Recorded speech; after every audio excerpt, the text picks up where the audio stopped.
અન બરાબર એમ કે ઈ દાદા છે ઈ ટ્રેન ની અંદર છે મુસાફરી કરતા હતા. અન દાદા ટ્રેન ની અંદર મુસાફરી કરતા હતા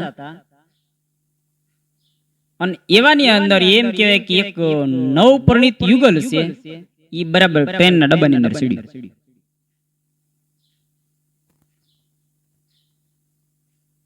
દાદા ઉપર બાલ્કની ની અંદર સુતેલા અને નીચે બેઠા ને ઓલા પત્નીએ પતિને કીધું, એ તમને કહું અમારા હાકળ ખેંચવીશ. બોલો કે ગાંડી થામા, હાકળ નો ખેંચાય, આ ટ્રેન ઉભી રહેશે, 500 રૂપિયાનો દંડ થશે. દંડ ક્યાંથી ભરશું?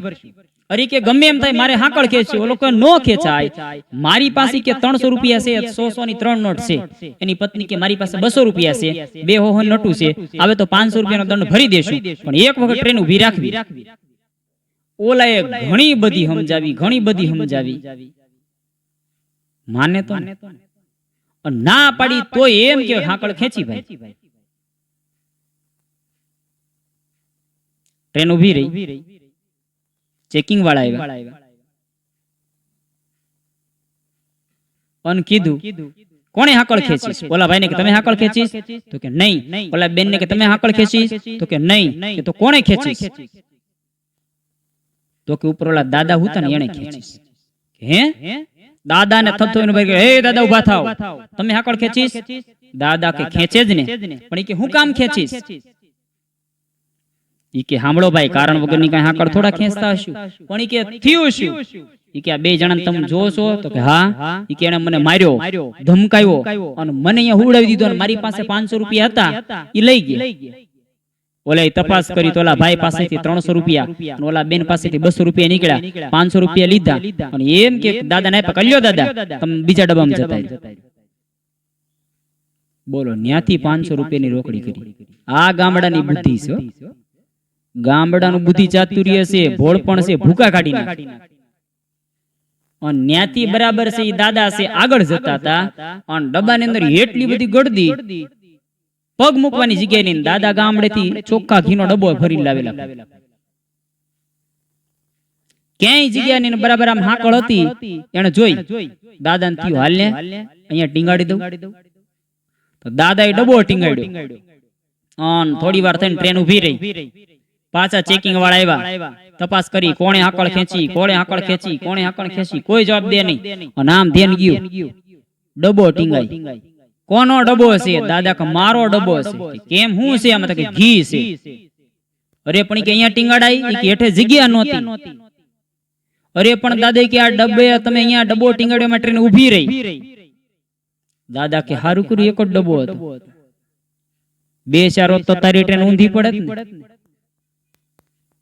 આ દાદાને કોણ સમજાવે?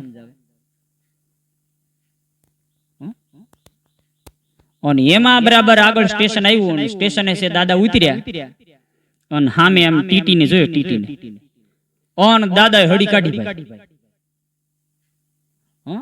ટીટી એની પાછળ, એને થયું કે આ દાદા પાસે ટિકિટ નહીં હોય. 1 રાઉન્ડ, 2 રાઉન્ડ, 3 રાઉન્ડ, 5 રાઉન્ડ માર્યા ને એમ કે ટીટી હાફવા માંડ્યો, હે દાદા, હે દાદા ઉભા રહ્યો. દાદા ઉભા રહ્યા. બોલ બેટા શું છે? ટિકિટ લાવો. દાદાએ ફટ સેકન્ડ ટિકિટ કાઢીને આપી. લે ભાઈ લે ટિકિટ. અરે પણ ઈ કે તમારી પાસે ટિકિટ હતી તો તમે દોડ્યા હું કામ? દાદા કે પગ છૂટો કરવા. ટીટી કે તમારો પગ છૂટો થયો, વધારે 2 રાઉન્ડ મારે તમને હું છૂટો થઈ જાત. અરે ભલા મને કે ટિકિટ હોય તો દોડાય ખરું? દાદા કઈ કારણ વગર ના દોડતા હશું. અરે પણ કે ભલા માણસ ટિકિટ હતી તો દોડ્યા હું કામ? દાદા કે મારી પાસે ટિકિટ હતી પણ મારી હારે બીજા 5 જણા હતા ને એની પાસે ટિકિટ નહોતી. તું મારી પાછળ દોડવા રહ્યો ને એમાં ઈ જતા રહ્યા. બોલો કેવી બુદ્ધિ. અને બરાબર ઈ દાદા એમ કે સ્ટેશન થી એમ હાલીને ઘરે જતા ખબર નહીં, ત્યાં કરફ્યુ લાગેલો, કરફ્યુ. અને જરાય એમ કે ટ્રાફિક નો જોઈને દાદાને મજા આવી ગઈ, જાય આમ હાલતા ફફડાટી. અને એમાં પોલીસ ની ગાડી આવી, દાદાને પકડ્યા. ઉભા રહો દાદા, ક્યાં જાવ? તો કે મારી દીકરીને ઘરે જાવ. અરે પણ ઈ કે કર્ફ્યુ છે, કર્ફ્યુ. ઈ કે ભલે ને હોય. અરે કે બહાર નો નીકળાય. દાદા કે ભારે કરી. તો કે હું કરશો? હાલો કે બેસી જાવ ગાડીમાં, પોલીસ સ્ટેશન જવાનું છે. દાદા બેઠા ની ગાડીમાં. સારું કર્યું ભઈલા, હાલીને જાવ કરતા તારી ગાડી ભલી. નાથી 1 કિલોમીટર ગાડી હાલી છે. દાદાએ કીધું પહેલા બરોબર એક કામ કરી કે તમે મને ઈ કે ના કેટલા દી રાખશો નક્કી છે? તો કે નહીં. ઈ કે તો એક કામ કરીને, ઈ કે મારી આ ઘીનો ડબ્બો છે ને, ઈ કે મારી દીકરીને દઈ દઉં. ઈ કે પછી કે તમે મને લઈ જાવ, વાંધો નહીં. ઈ કે ના, ઘી પડ્યું બગડી જાય. પોલીસ વાળાને દઈ આવી કે જાઓ ઝડપથી આવજો, 5 મિનિટની અંદર. ગાડી ઉભી રહી. દાદા ડબ્બો લઈને ઉતર્યા, ખિડકી ખોલી, અંદર. 1 minute, 2 minute, 3 minute, 5 minute, 10 minute થઈને દાદા બહાર નો આવ્યા. અને પોલીસ વાળાએ ખડકી ખખડાવી. દાદા, એ દાદા. તો કે બોલો ભાઈ. કે બહાર આવો. દાદા કે બહાર નો નીકળાય. કે કેમ? કે બહાર કર્ફ્યુ છે. બોલો, પોલીસ વાળાને ઘૂમરે ચડાઈ દીધા. આ જેવી તેવી બુદ્ધિ ભૂકા કાઢી નાખ્યો. છોકરા આપણે કહેવાય છે ને, દી વાળે કા દીકરા કા ધોરીન કા ધરા, નેતર વડના જીંડવા નતર કુરબિયા તલ તો ખરા જ. દી વાળે કા દીકરા કા ધોરીન કા ધરા, નેતર વડના જીંડવા નતર કુરબિયા તલ તો ખરા જ. દીકરાએ ખરેખર આવા હોવો જોઈએ. પૂ નામના નરકમાંથી પિતૃને બચાવે, હકડો કટકો ગંગા તટે જાય તો એના કુળમાં કદી ભૂત ન હરજે ભાગીરથી. એવા દીકરાઓ જોઈએ. શ્રવણ જેવા દીકરા, ધ્રુવ જેવા, પ્રહલાદ જેવા દીકરા હોય ને, તો ઈ એમ કે એક નામ ઉજળા કરે. અવાડાને ડાટા કાઢે હોય.